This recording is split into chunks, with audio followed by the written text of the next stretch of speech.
आज का Bharatiya Yuva power packed है। उसमें कुछ बड़ा करने का जज्बा, कुछ इम्पैक्ट क्रिएट करने का जुनून तो है, लेकिन सबसे ज़्यादा ज़रूरत है सही डायरेक्शन की, मेंटोरशिप की, कॉन्फिडेंस और फाइनेंशियल और इमोशनल सपोर्ट की। Confederation of Indian industry is one of India's biggest industry organisations. Simple language में समझें तो ये एक ऐसा प्लेटफॉर्म है जहां business leaders, entrepreneurs, innovators, policy makers और प्रोफेशनल्स मिलकर इंडिया की ग्रोथ, इकोनॉमी, इंडस्ट्रीज़ और फ्यूचर अपॉर्चुनिटीज़ पर काम करते हैं। Young Indians is the youth wing of CII। ये स्पेशली यंग पीपल के लिए बना है ताकि यूथ सिर्फ जॉब सीकर्स ना बने, फ्यूचर लीडर्स, चेंज मेकर्स और रिस्पॉन्सिबल सिटीजन्स भी बने।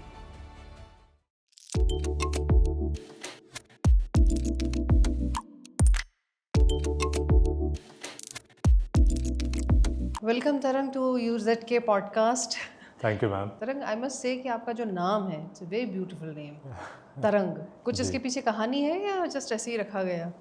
मेरी बीजी नाम देख के पहले ही उन्होंने बोल दिया था कि जब भी बेटा होएगा पापा का तो उसका नाम तरंग रखेंगे। रहेगा। मेरे बड़े भैया का नाम उमंग है, तो हमारे घर में उमंग तरंग थोड़ा सा एक साथ चलता भी है। तो मतलब वो खुशी वाला जो है जी ये जी है। जी। सो अब सबसे पहले तो आप चूँकि एक एंटरप्रेन्योर भी हैं और सोलर इंडस्ट्री में हैं, जी प्लस आप जो CII का एक यूथ विंग है उसके आप नेशनल चेयरमैन भी हैं। सो अगर नॉर्मल या कॉमन व्यक्ति समझना चाहे कि YI है क्या, जी। सो आप कैसे बताएंगे उसे? तो मैम वाई को हम ऐसे देखेंगे that it is a group of young people coming together. मगर कमिंग टुगेदर किस चीज़ के लिए? टू वर्क बियॉन्ड बिजनेस और टू वर्क बियॉन्ड प्रोफेशन। आज वाई इंडिया के करीबन 72-73 शहरों में 8,000 से ज़्यादा लोग डायरेक्टली जुड़े हुए हैं और हर कोई अपनी फील्ड में कहीं पे कोई सक्सेसफुल, आपने बोला एंटरप्रेन्योर हो सकता है, कोई लॉयर, कोई डॉक्टर, कोई CA, हर कोई है। मगर जो ये लाइफ है it is more about giving rather than receiving. तो वाया एक ऐसा प्लेटफॉर्म है, एक ऐसा ज़रिया है जहाँ पे लोगों को अपॉर्चुनिटी मिलती है नेशन बिल्डिंग के कॉजेज़ में काम करने के लिए। आप अपने काम तो कर रहे हैं, बहुत अच्छी चीज़ है, मगर जब राष्ट्र निर्माण की आप चीज़ों में इन्वॉल्व होते हैं उसके लिए वाया एक बहुत अच्छा ज़रिया एज अ है। सिटीजन आपका कंट्रीब्यूशन नेशन बिल्डिंग में क्या हो सकता है? उसके लिए it's a very good platform. क्योंकि मैम हर कोई सोचता है कि मुझे करना है या हम करना चाहते हैं, मगर वो उस अपॉर्चुनिटी को, उस चैनल को ढूंढ रहे होते हैं। आज अगर हम बात करें यूथ के एनर्जी की, एनर्जी बहुत है, उसमें जागरूकता भी बहुत है, मगर उसको कैसे चैनल करें, उसको एक आदर्शवादी थॉट कैसे दें कि वो एक आइडियल भारत बिल्ड करने में कैसे कंट्रीब्यूट करे। ये बहुत अच्छी बात बोली तरंग आपने कि जो अगर इंडियन यूथ की हम बात करें तो बहुत पोटेंशियल भी है, बहुत जज्बा, जुनून, सब कुछ है, बट कहीं ना कहीं थोड़ी सी कमी ऐसी लगती है कि डायरेक्शन की या मेंटोरशिप की कमी है। और क्या चीज़ ऐसी आपको मिसिंग लगती है कि इतना पोटेंशियल होने के बाद भी आज इंडियन यूथ काफ़ी परसेंटेज ऐसा है कि जो वो कंफ्यूज्ड है? मैम इंडियन यूथ और इनफैक्ट ग्लोबल यूथ के बारे में अब हम बात करें, क्योंकि अब भारत को अगर मान लीजिए हर मायने में विश्व गुरु बनना है, not in terms of military strength only, मगर इन टर्म्स ऑफ कि हमारे सिटीजन्स पूरे ग्लोब में कैसे देखे जाते हैं। आजकल के यूथ जो है ना, इनफैक्ट उनकी क्लैरिटी का लेवल अलग हो गया है। अगर आप उनको देखेंगे तो उनको पता है कि मुझे ये ही करना है या इस तरीके से अप्रोच करना है, और उनमें जो गट्स हैं या उनके जो कॉन्फिडेंस है वो हमें भी नहीं थे, और ये आप देखते जाएंगे कि दर बाय दर बढ़ते ही जा रहा है। मगर guidance is very very important, which is where organisations like young Indians come in. आज हम स्कूल के बच्चों के साथ, कॉलेज के बच्चों के साथ काम करते हैं कि एक सोशली रिस्पॉन्सिबल सिटीज़न आप कैसे बने। अगर इंडिया को कुछ चाहिए, अगर आप मुझसे पूछेंगे, मेरा मानना है the most important thing India needs is a good understanding of civic sense. एक ऐसा देश जहाँ के लोग उस देश को लेके आज एक तो प्राउड तो फील करते हैं, मगर एक रिस्पॉन्सिबिलिटी भी जताते हैं। वाया एक कोशिश कर रहा है कि आज हम स्कूल के बच्चों के साथ, अगर आज हम चाइल्ड सेफ्टी के बारे में बात करते हैं थ्रू प्रोजेक्ट मासूम, या अगर हम रोड सेफ्टी के बारे में बात करते हैं थ्रू आवर फरिश्ते प्रोग्राम, युवा स्टूडेंट्स को, कॉलेज के बच्चों को, हम स्टार्टअप्स आजकल इतने आ रहे हैं, इतने इनोवेटिव प्लेटफॉर्म्स आ रहे हैं, उनको लॉन्च पैड दे रहे हैं और मेंटरशिप कर रहे हैं कि आप कीजिए, कुछ अच्छा बनाइए, मगर भारत के लिए बनाइए। ओके अगर ये बात की जाए, आप इतने सारे प्रोग्राम्स आपने जी। बताया कि वाया के अंडर चलते हैं जो कि बच्चों को ग्रूम कर रहे हैं, सिखा रहे हैं। अगर एक स्टूडेंट समझिए कि कोई छोटे स्मॉल टाउन में बैठा है, उसकी फैमिली में अभी तक किसी ने कोई बिज़नेस नहीं किया है और अगर उसे बिज़नेस करना है तो सबसे पहली चीज़ तो कि उसे किस तरह से वो तैयारी करनी चाहिए और कौन से ऐसे प्लेटफॉर्म से जहाँ जाकर क्या वो ट्रेनिंग ले सकता है या उसको कोई एक्सपोजर मिल सकता है। एक युवा क्या करे, उसको सिर्फ एक थॉट है कि मुझे बिज़नेस करना जी। है, आगे वो कैसे प्रोसीड करे? मैम, इसमें सबसे बड़ा जो योगदान रहा है पिछले 20 साल में और चेंजेस का भी, वो रहा है टेक्नोलॉजी का। टेक्नोलॉजी के करते क्या है, डेमोक्रेसी और एक्सेस इतना बढ़ गया है कि आज कोई भी स्टूडेंट या कहीं भी किसी छोटे शहर में, कहीं गांव पे भी बैठा हो, वो कनेक्टेड है to the best of the information that is available. हमारी रिस्पॉन्सिबिलिटी है कि वो इंफॉर्मेशन बहुत सारी है, उसको कंडेंस करना, गाइड करना, और मान लीजिए उनके गांव या शहर के पास जो भी नियरेस्ट सिटी है जहाँ पे यंग इंडियंस है, वहाँ पे our members will further help to mentor them. आज वो डिजिटल एक्सेस के थ्रू कोर्सेज कर सकते हैं, इंफॉर्मेशन पा सकते हैं, एंड कंप्लीट नॉलेज जो भी उनको चाहिए, भले बिजनेस के रिगार्डिंग हो, सेटअप के लिए रिगार्डिंग हो, banking, finance, legal, everything is available with the access of technology. एक बार कहीं मैंने पढ़ा था कि अगर हम जितना टाइम स्क्रॉल करने में स्पेंड करते हैं, अगर उतना पढ़ने में स्पेंड कर ले फ़ोन पे, तो कहाँ से कहाँ पहुँच जाए। तो चेंज वही करना है कि आप वही फ़ोन रखिए, आप उसी टेक्नोलॉजी का योग ये तो कीजिए। आपने तरंग बताया कि जो आपके सेंटर्स हैं वहाँ पर कोई भी स्टूडेंट जाएगा, उसको एक मेंटोरशिप मिल जाएगी, उसको आइडिया मिल जाएगा कैसे बिज़नेस को आगे लेके जाना है। बट अगर एक कोई स्टूडेंट कंफ्यूज्ड ही है कि उसे आज किस सेक्टर में जाना है, जी।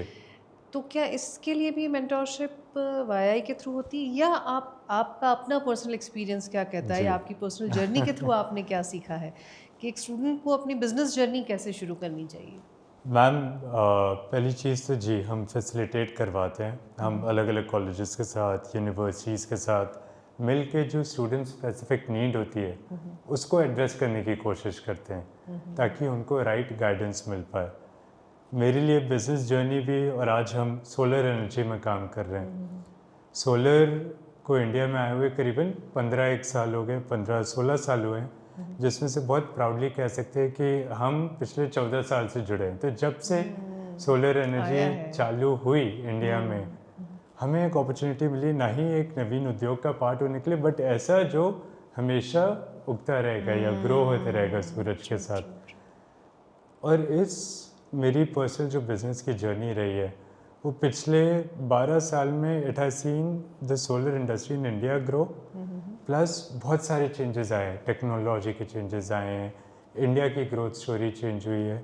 इसमें सबसे इम्पॉर्टेंट चीज़ जो बिल्ड हुई है वो है अडेप्टेबिलिटी। अगर आप कभी सोच सकते हैं कि अभी मैं कंफर्टेबल हो गया हूँ या मेरा काम अच्छा चल रहा है, तो आप हमेशा पीछे छूट जाएंगे। अडेप्टेबिलिटी बहुत ज़रूरी है, और ऐसी एक चीज़ है जिसको हमें रोज़ अपनाना पड़ता है, क्योंकि ग्लोबल ऑर्डर में आप देख रहे हैं इतने चेंजेस हो रहे हैं। कहीं पे कोई तितली, वो कहते हैं ना बटरफ्लाई इफेक्ट आता है, एक बबल कहीं पे चालू होता है, वो पूरे विश्व में फैलता है।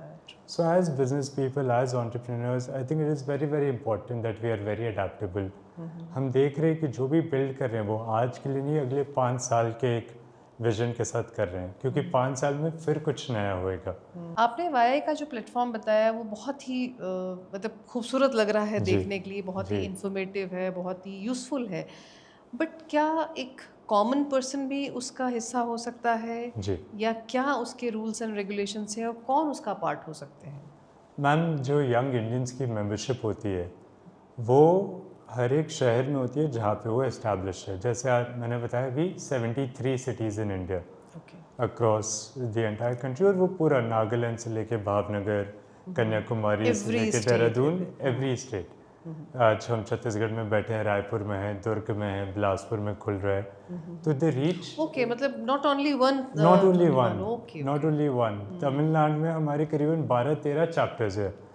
आप करूर, सेलम, ऐसा नहीं है कि सिर्फ चेन्नई या कोयम्बटूर या बड़े शहर या बड़े लोग का है। ओके, कोई भी आके जो हमारी मेंबरशिप होती है, एक मेंबरशिप का प्रोसीजर होता है, हमारी एनुअल मेंबरशिप रहती है जनवरी से दिसंबर तक की।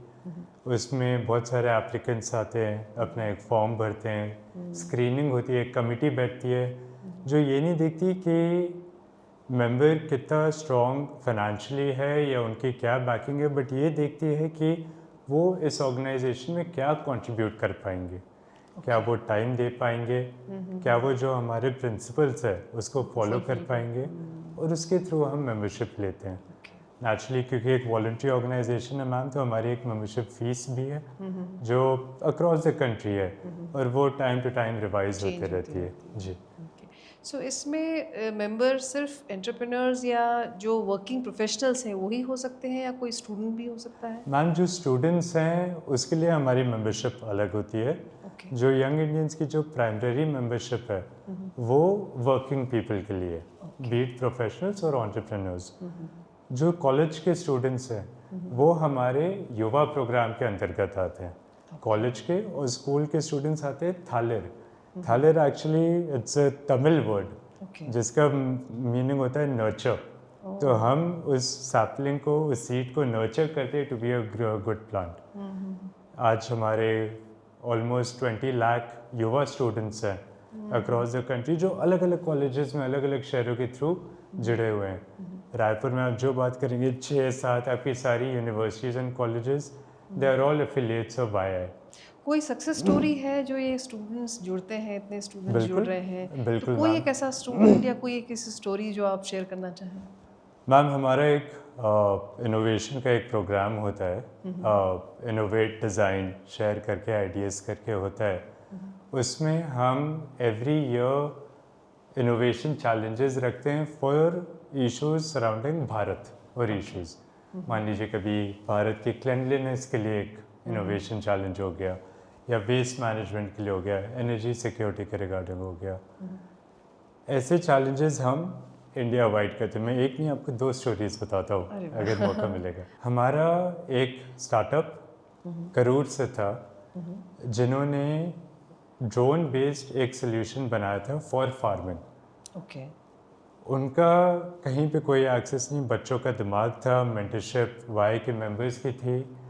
आज वो इंडिया के सर्वश्रेष्ठ आईआईटी मद्रास का जो इंक्यूबेशन प्रोग्राम है उसमें वाई के थ्रू देयर मेंबर्स और उनकी पूरी ग्रूमिंग आईआईटी मद्रास में हो रही है थ्रू द वाई मेंबर्स के सपोर्ट, क्योंकि उन्होंने एक आइडिया ढूंढा, उन बच्चों को गाइड किया कि आप इसको कैसे लेके जा सकते जो हैं। ये ड्रोन दीदी जो चल रहा है, क्या उसी का पार्ट है? अलग अलग अलग मैम। ओके, उसमें अब आईआईटी मद्रास उनको अगले 1 साल तक पूरी मेंटरशिप देगा, ओके, और उसके जो भी एक्सपेंसेस है they will all B sponsored. तो कहीं पे भी स्टूडेंट्स के ऊपर कोई लिमिटेशन नहीं आएगी।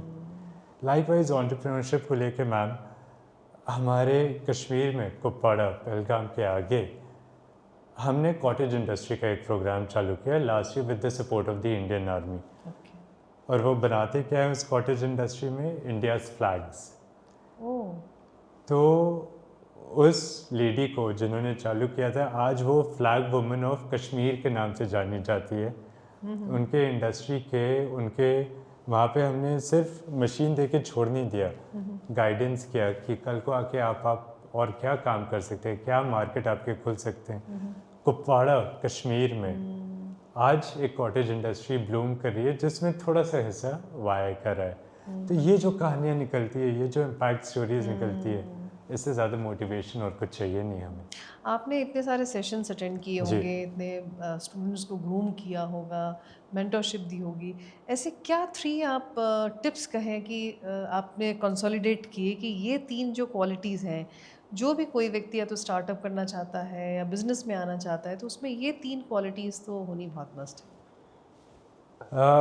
वेरी इंटरेस्टिंगली मैम, पहली चीज़ और ये आज का जो यूथ है आई थिंक बहुत एक्टिव है, है ना, जैसे हम देखते हैं कि उनको ये भी करना है, यहाँ भी involve ओवर होना है। एंथुजियास्टिक। कई जगह पे ओवर इंथुजियाज्म है जो अपने मानने में अच्छा हो सकता है, मगर आप मुझसे माने या मुझसे पूछे तो most important quality that we need is patience and persistence. क्या कि आज हर कोई T20 देखता है तो सबको चौके छक्के की आदत हो गई है, मगर जो सिंगल लेना है या जो डटे रहना है, जो एक इनिंग्स बिल्ड करनी है, patience is very very important. और पेशेंस के साथ एक परसिस्टेंस कि लगे रहना कि कुछ वो मेरा इंक्रीमेंटल ग्रोथ होते रहे, कि थोड़ी मेहनत लगे रहे, कि आज मैं अगर कल से आज भी 1% भी बढ़ जाता हूँ तो साल भर में कितना मेरे उसमें चेंज आ जाता है। तो ये दो qualities I believe, patience to have and persistence कि लगे रहें is very very important.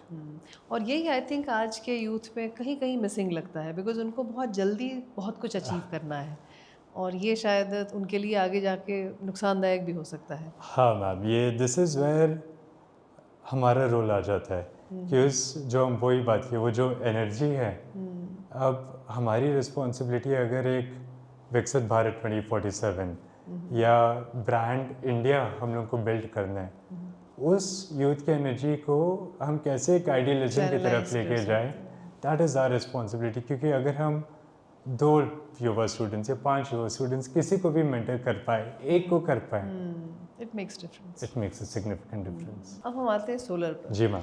Solar energy मतलब सबको पता है कि ये एक इंडस्ट्री है, बहुत अपकमिंग इंडस्ट्री है, हमेशा चलने वाली इंडस्ट्री है, बट एक्चुअली अगर आप देखें तो ये क्या इंडस्ट्री है और कितने इसके अंदर ब्रांचेस कह सकते हैं कि अलग अलग चीज़ें हैं जिसमें लोग बिजनेस में कर सकते हैं।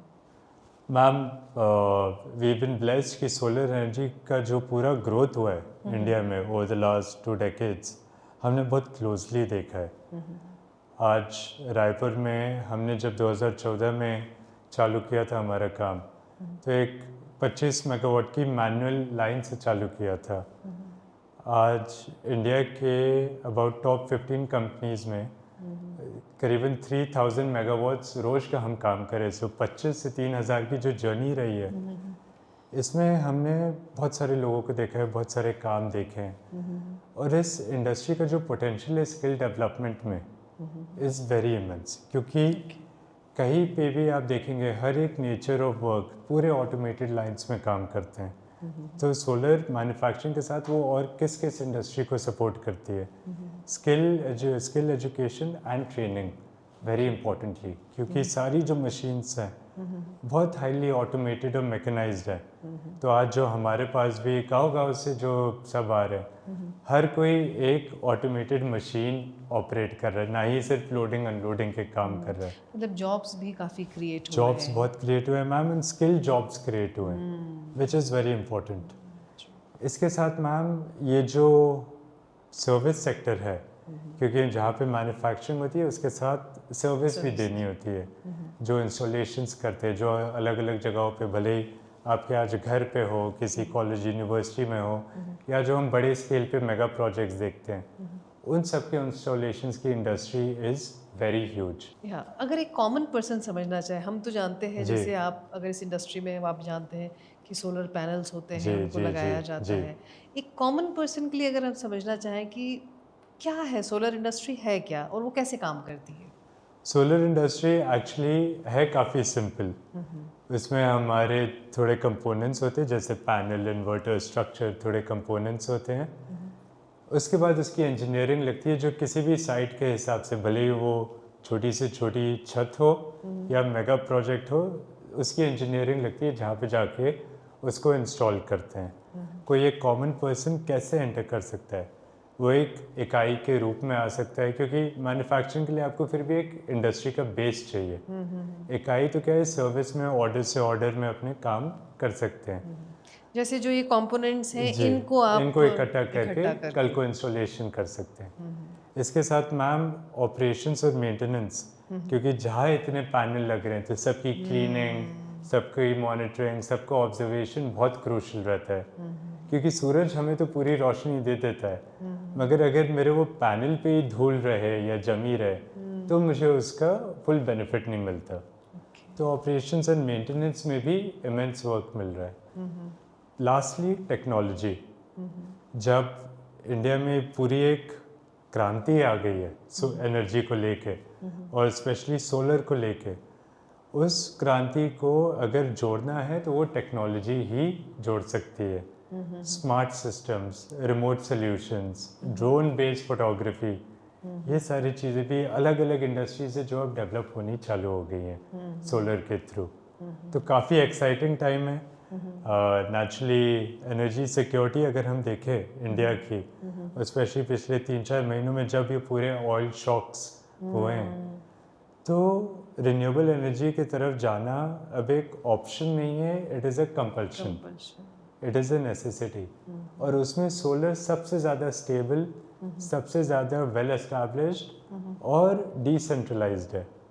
क्योंकि आज हम बस्तर के किसी गांव में भी जाएंगे, वहाँ पे भी उतना ही काम करना है हमें कि एक पैनल लगाना है और वहाँ पे रोशनी आनी चालू हो जाएगी।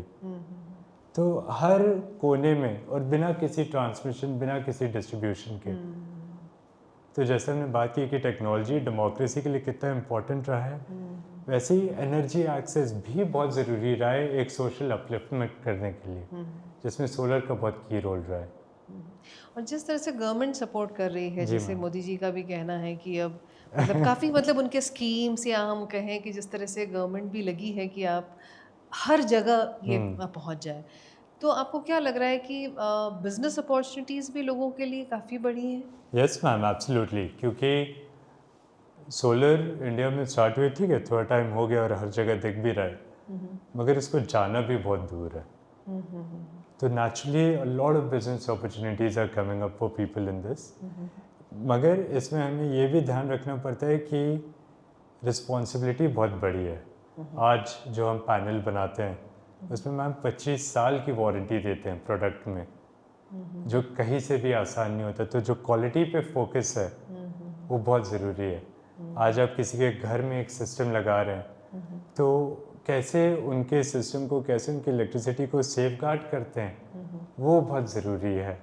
तो जो भी करना चाहे सोलर इंडस्ट्री में आए, देखे, मगर क्वालिटी का जो फोकस है वो थॉट हमेशा उनको लेकर आना चाहिए, otherwise it will become difficult. और अगर कोई व्यक्ति सोलर इंडस्ट्री में अपने बिजनेस को स्टैब्लिश करना चाहता है, जी तो मैम। आपने काफ़ी सारे उसके कंपोनेंट्स तो बताए, बट अगर हम फाइनेंशियल एस्पेक्ट की बात करें तो कितने पैसे के साथ वो शुरू कर सकता है कोई मिनिमम लेवल पर, और उसको ग्रेजुअली ऑफ कोर्स वो बढ़ाएगा, जी जी बट एक मिनिमम स्केल क्या है कि इतने पर भी शुरू करेगा तो वो एक सस्टेनेबल मतलब प्लेस बना सकता है इस जी इंडस्ट्री में? मैम, इसमें मैन्युफैक्चरिंग में तो कॉस्ट आता है, एक अच्छा हैवी इन्वेस्टमेंट आता है, मगर हर कोई मैन्युफैक्चरिंग में इसलिए जाता भी नहीं है। जो सर्विस साइड है वहाँ पे तो पूरा आपके ऊपर निर्भर करता है। सर्विस में हमने देखा लोगों को जो 10, 20, 25 लाख के एक इन्वेस्टमेंट से एक साइकिल चालू कर देते हैं, थोड़ा वर्क्स करते हैं, साल में 50-60 लाख का काम करते हैं, फिर उसको री इन्वेस्ट करके दे ग्रो। तो जो हमारे सिस्टम इंटीग्रेटर्स है या जो EPC है, उधर immense opportunity at a very low capital cost. Services अगर आप बोल रहे हैं तो क्या सर्विसेज, आप उसको लिस्ट आउट कैसे करेंगे? जी मैम, सर्विसेज हो गई कि लोगों के घरों में इंस्टॉलेशन करने के लिए, ओके, क्योंकि वो कहीं से पैनल लाएंगे, इन्वर्टर्स लाएंगे, स्ट्रक्चर्स लाएंगे, फिर आपके घर में पूरी उसकी इंजीनियरिंग और इंस्टॉलेशन करेंगे। Plus at the same time, जैसे मैंने बताया मैम, O&M सर्विसेज का, ऑपरेशंस एंड मेंटेनेंस, उसकी क्योंकि रेगुलर कॉन्ट्रैक्ट्स मिलते रहते, तो इसलिए आपका हैवी अपफ्रंट इन्वेस्टमेंट नहीं रहता, क्योंकि कोई आपको इन्वॉल्वमेंट दे देता है कि ये मंथली का आपका कॉन्ट्रैक्ट है, आप आइए और मेरे यहाँ ये प्रोजेक्ट क्लीन कीजिए। अब कल को जब आप उसमें बढ़ेंगे तो आप ऑटोमेशन लाएंगे, इन्वेस्टमेंट लाएंगे, और वहाँ पे फिर थोड़ी कैपिटल रिक्वायरमेंट आ जाती है। एक और बहुत इंपॉर्टेंट पॉइंट जो मुझे समझ में आता है, बिकॉज मैन्युफैक्चरिंग में हम लोग इंडिया में ज़रूर ये 15 ईयर्स पहले आया है, बट अगर हम चाइना की बात करें या बाहर और कंट्रीज़ में बात करें तो ये लोग काफ़ी समय से कर रहे हैं। और जो मैन्युफैक्चरिंग की बात हो रही है, हमारे यहाँ अगर हम मैन्युफैक्चरिंग प्लांट भी अगर कोई लगाता है तो उसको एक अपना टाइम लगता है, बिल्कुल। मैन्युफैक्चरिंग स्टार्ट होती है, सर्कुलेट होता है, तब तक समझ में आता है कि जो चीज़ आप बना रहे हैं वो चीज़ चाइना से कम प्राइस में आपके अवेलेबल है। जी सो ये कैसे इससे निपटा जाता है और किस तरीके से ये काम करता है ये? मैम ये रहा है, मैं मानूंगा ये हमेशा से एक चैलेंज रहा है, और आगे के समय में भी इम्पैक्ट तो इसका रहेगा। रहेगा ही। तो उधर कोई दो मत नहीं है, जो है वो स्वाभाविक है। इंडिया ने एंड स्पेशली पिछले सिंस 2014 प्राइम मिनिस्टर मोदी के बाद सौर ऊर्जा में मैन्युफैक्चरिंग को बहुत बूस्ट दिया गया। कैसे दिया गया कि बहुत सारी पॉलिसीज़ लाई गई सेंट्रल गवर्नमेंट की, जहाँ पे इंडिया मेड प्रोडक्ट्स एसेंशियल थे। तो जो पैनल आपको यूज़ करना है या जो इन्वर्टर आपको यूज़ करना है वो इंडिया में ही उसकी मैन्युफैक्चरिंग होनी चाहिए। इसके साथ साथ PLI स्कीम लाई गई, जो प्रोडक्शन लिंक्ड इंसेंटिव स्कीम थी। उसमें ये बोला गया कि अगर आप किसी भी प्रोडक्ट के वैल्यू चेन में हैं तो हमें बिल्कुल उसके टॉप तक जाना है। तो उस टॉप तक जाने के लिए सरकार सपोर्ट करेगी with the investment, with the incentives, कि आप R&D कीजिए, आप इन्वेस्टमेंट कीजिए, एंड आपके सक्सेस में the government will give you incentives. इसके साथ साथ जो प्रोग्राम से मैंने बताया मैम, जिसमें इंडियन मेड प्रोडक्ट्स यूज़ करनी है, धीरे धीरे करके इंडिया ने हर एक सिस्टम में और एक ग्लोबल लेवल पे इंटरनेशनल सोलर अलायंस के थ्रू जो इंडिया ने चैम्पियन की है, आज आई थिंक ऑलमोस्ट 130 देश हैं जो इसके पार्ट हैं। वहाँ पे इंडिया की पोजीशन एक सॉफ्ट पावर में बहुत स्ट्रॉन्ग हो गई है। ये 2-3 एस्पेक्ट्स है जिसके through we been able to compete. Naturally scale भी अब बहुत बढ़ने लग गया है इंडिया में। पिछले 4 साल में सोलर का स्केल जो पहले थोड़ा थोड़ा करके बढ़ता था, अब बिल्कुल एक तेज स्पीड में भाग रहा है। और अगले बाय 2030 वी सी कि जो पूरी जो वैल्यू चेन है सोलर के इकोसिस्टम की इंडिया में एस्टैब्लिश हो जाएगी। जो थोड़ी बहुत निर्भरता अभी भी है हाँ। वो 2030 तक आत्मनिर्भरता में कन्वर्ट हो जाएगी 100% ma'am.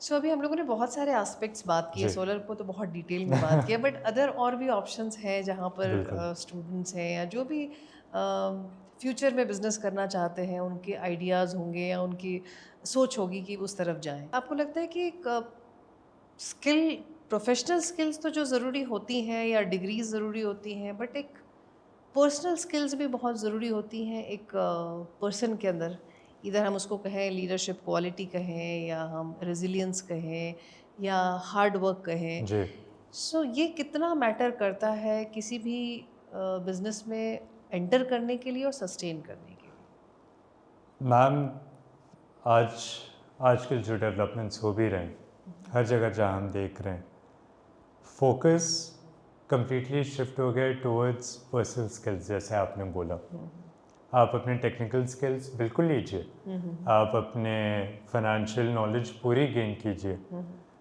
But till the time you are not confident in your abilities आप कुछ नहीं कर पाएंगे। लीडरशिप, और इसमें मैं यंग इंडियंस का एक बहुत क्रूशल रोल रहा है मेरी ज़िंदगी में। मैं बहुत आभारी हूँ इस ऑर्गेनाइजेशन का, क्योंकि इसने मुझे सिखाया कि लोगों के साथ कैसे काम करना है जिनके साथ आपका कोई भी स्वार्थ नहीं जुड़ा है। क्योंकि हम सब वॉलंटियर्स हैं, मुझसे उम्र में 10-15 साल बड़े भी है, मुझसे 5-7 साल छोटे भी है, मगर हम लोग को सबको जाना है एक रूरल स्कूल में और वहाँ पे जाके काम करना है, और मुझे वो प्रोजेक्ट लीड करना है। तो इसमें मेरी कोई भी नॉलेज काम नहीं आएगी, मगर मैं कैसे लोगों को अंडरस्टैंड करता हूँ वो ज़रूरी रहेगा। और ये आप ऐसा लगता है कि लेटर ऑन या कभी ना कभी आपकी अपनी प्रोफेशनल जर्नी में भी ये वो कहीं ना कहीं इम्पैक्ट डालता है? बिल्कुल मैम, क्योंकि लीडरशिप एक ऐसी चीज़ है जो सिखाई नहीं जाती। ये चीज़ें करते करते आपके अंदर इनबिल्ट हो सकती है। आप नॉलेज ऑफ लीडरशिप तो ले लेंगे, मगर उसको आप कैसे इम्प्लीमेंट करेंगे वो जब तक आप करेंगे नहीं आपको पता नहीं चलेगा। और जैसे मैंने कहा कि मैं वाई का आभारी हूँ कि उसने मुझे अपॉर्चुनिटीज़ दी मेरे लीडरशिप स्किल्स को टेस्ट करने के लिए, अलग अलग लोगों के साथ काम करने के लिए। आज हम सेंट्रल मिनिस्ट्रीज़ के साथ वर्क करते हैं, एट द सेम टाइम एक पंचायत के साथ काम करते हैं, और दोनों को हमें सेम दर पे रखना पड़ता है।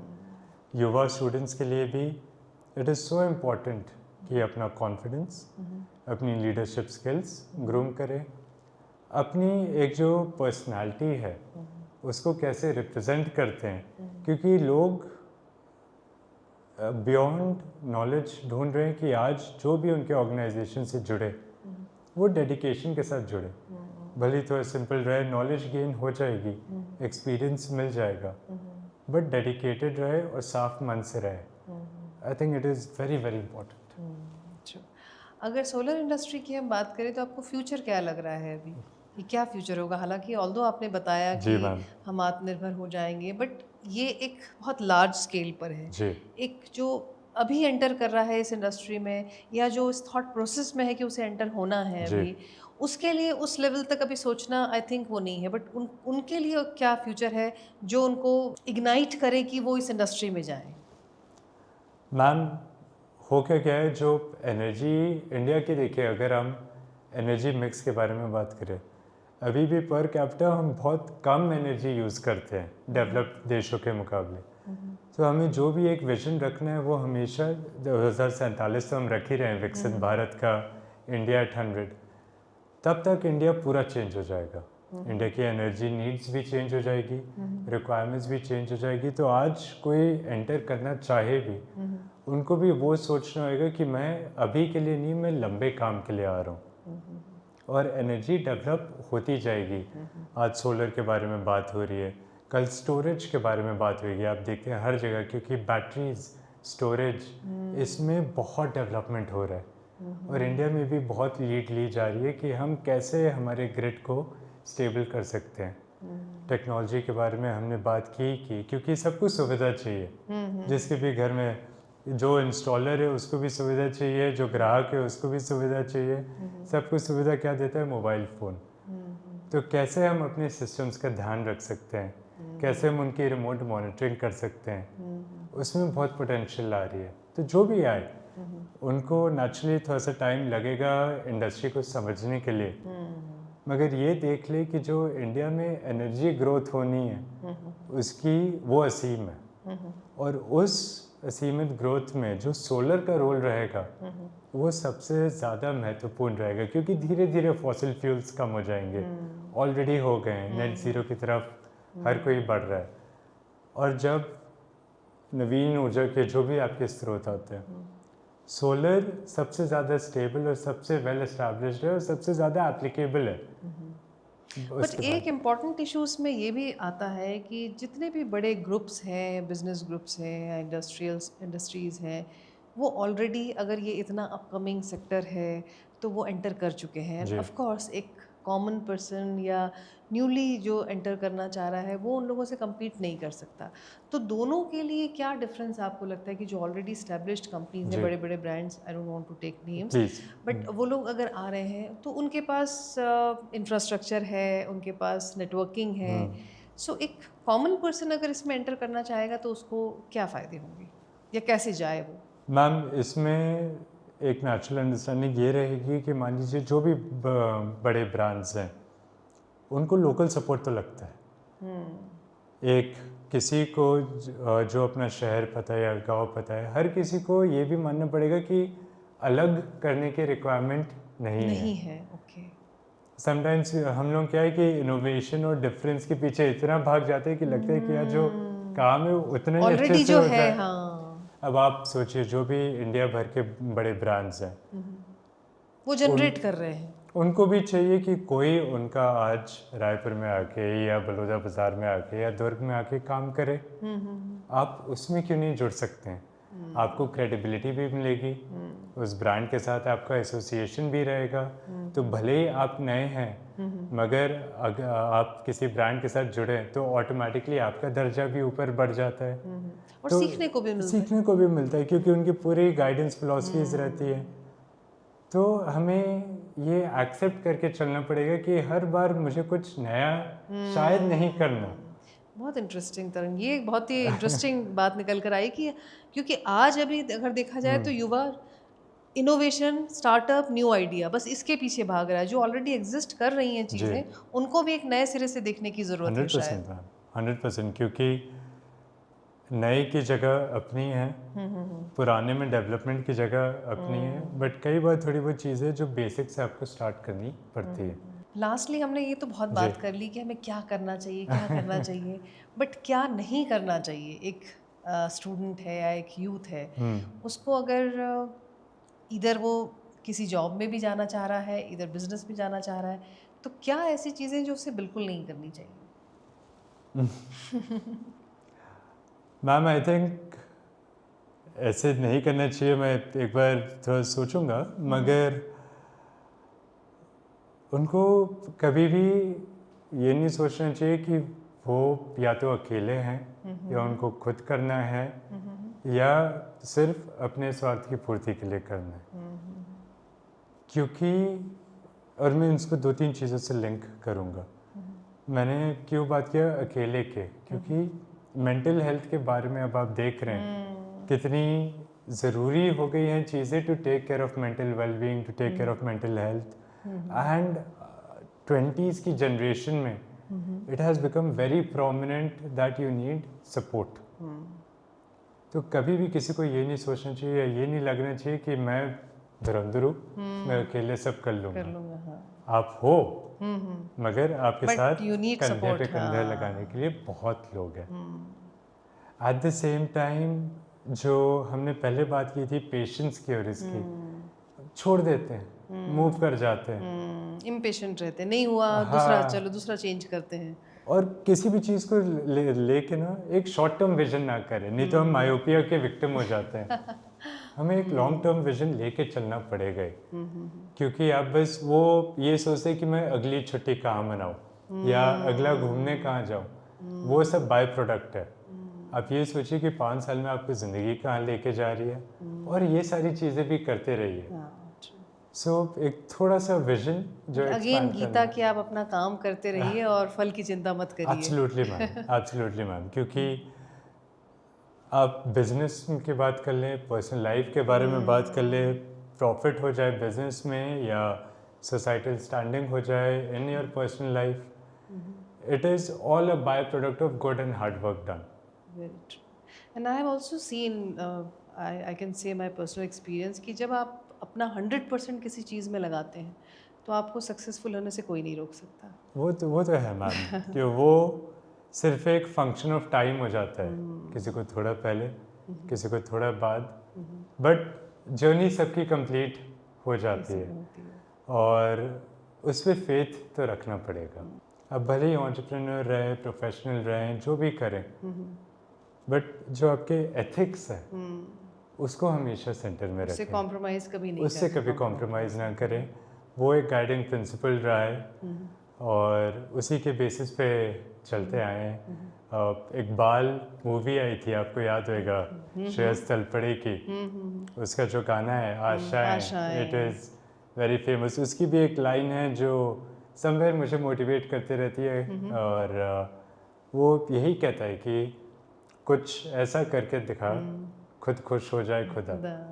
और वो बड़े काम में नहीं है मगर वो अच्छे काम में है, एंड आई थिंक वहीं पे पूरा फ़र्क है। सो आई थिंक तरंग, आपसे बात करके आज ये समझ में आया कि सिर्फ आपको अगर सफल बिजनेसमैन या एंटरप्रेन्योर या इंडस्ट्रियलिस्ट बनना है या कोई बड़ा काम करना है, समाज में कोई इम्पैक्ट क्रिएट करना है, तो सिर्फ नॉलेज, सिर्फ हार्डवर्क, सिर्फ परसिस्टेंस, सिर्फ रेजिलियंस या पेशेंस, सिर्फ इनकी ज़रूरत नहीं है। इसके साथ साथ आपको एक बहुत अच्छा इंसान भी होना है, तो ये सारी चीज़ें ऑटोमेटिकली होंगी। बिल्कुल मैम, क्योंकि कुछ भी हो जाए मगर वो जो गाइडिंग लाइट है उसको सही होना चाहिए और इंडिया को ज़रूरत है। बिल्कुल। और आई थिंक आप जैसे लोग अगर इतने सुलझे हुए विचारों वाले लोग हैं और यूथ्स को मेंटोर कर रहे हैं, तो आई एम श्योर कि 47 तक हम लोग सिर्फ विश्व गुरु ही काम या इंडस्ट्रीज़ के उस पर नहीं होंगे, मतलब एज ए ह्यूमन भी हम लोग इतने इवॉल्व होंगे कि दुनिया हमको लुकअप करेंगी।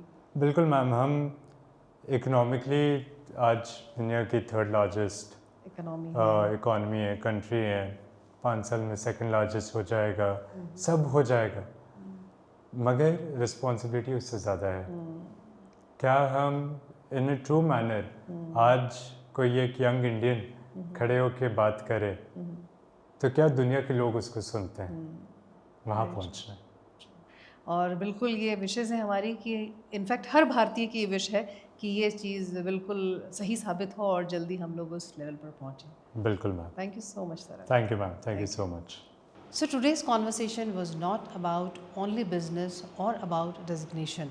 It's about young India, real struggles, leadership, confidence and possibilities.